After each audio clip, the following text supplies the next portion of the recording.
ಎಲ್ಲರಿಗೂ ನಮಸ್ಕಾರ.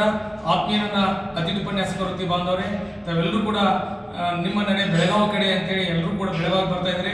ಎಲ್ಲರೂ ಕೂಡ ಸ್ವಾಗತವನ್ನು ಕೊಡ್ತಾ ದಯವಿಟ್ಟು ತಮ್ಮಲ್ಲಿ ವಿನಂತಿ ಮಾಡ್ಕೊಳ್ತೇನೆ, ಯಾವ ವಾಟ್ಸಪ್ ಸಂದೇಶಗಳಲ್ಲಿ ತಪ್ಪು ಸಂದೇಶಗಳನ್ನ ಹಾಕಿ ಅವ್ರು ಕೇವಲ 15 ವರ್ಷಕ್ಕೆ ಮಾಡ್ತಾರೆ, ಏನು UGC ಇದ್ದವರಿಗೆ ಅವ್ರಿಗೆ ಶಿವಭದ್ರತೆ ಕೊಡಿಸ್ತಾರೆ ಅಂತ ತಪ್ಪು ಸಂದೇಶಗಳನ್ನು ಹಾಕಿ ಗೊಂದಲವನ್ನು ಸೃಷ್ಟಿ ಮಾಡ್ತಕ್ಕಂಥ ನಮ್ಮ ಸ್ನೇಹಿತರಿದ್ದಾರೆ. ದಯಮಾಡಿ ಅಂತ ತಪ್ಪು ಸಂದೇಶಗಳಿಗೆ ಯಾರು ಕಿವಿಗೊಡಬೇಡಿ.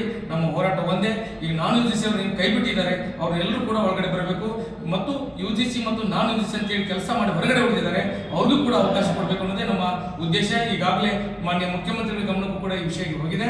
ಬಹಳ ಸುದೀರ್ಘವಾಗಿ ಚರ್ಚೆ ನಡೀತಾ ಇದೆ ಅಂತ ನಮಗೆ ಮಾಹಿತಿ ಕೂಡ ಬಂದಿದೆ. ಹಾಗಾಗಿ ದಯಮಾಡಿ ಹೆಚ್ಚಿನ ಸಂಖ್ಯೆಯಲ್ಲಿ ತಾವೆಲ್ಲರೂ ಕೂಡ ಯಾವ ಊಹಾಪೋಹಗಳಿಗೆ ಕಿವಿಗೊಡದೆ ನಮ್ಮ ಹಕ್ಕು, ನಮ್ಮ ನ್ಯಾಯವನ್ನು ಕೇಳಲಿಕ್ಕೆ ತಾವೆಲ್ಲರೂ ಬರಬೇಕು ಅಂತೇಳಿ ಈ ಮೂಲಕ ಮತ್ತೊಮ್ಮೆ ನಾನು ತಮ್ಮಲ್ಲಿ ವಿನಂತಿಸಿಕೊಂಡು ಎಲ್ಲರೂ ಕೂಡ ಜಾಗೃತರಾಗಿ ಬರಬೇಕು ಅಂತೇಳಿ ತಮ್ಮಲ್ಲಿ ವಿನಂತಿ ಮಾಡಿಕೊಂಡು ಎಲ್ಲರೂ ಕೂಡ ಮತ್ತೊಮ್ಮೆ ಸ್ವಾಗತ ಕೋರಿ ನಾನು ಮಾತು ಮುಗಿಸ್ತೇನೆ. ಜೈ ಭುವನೇಶ್ವರಿ.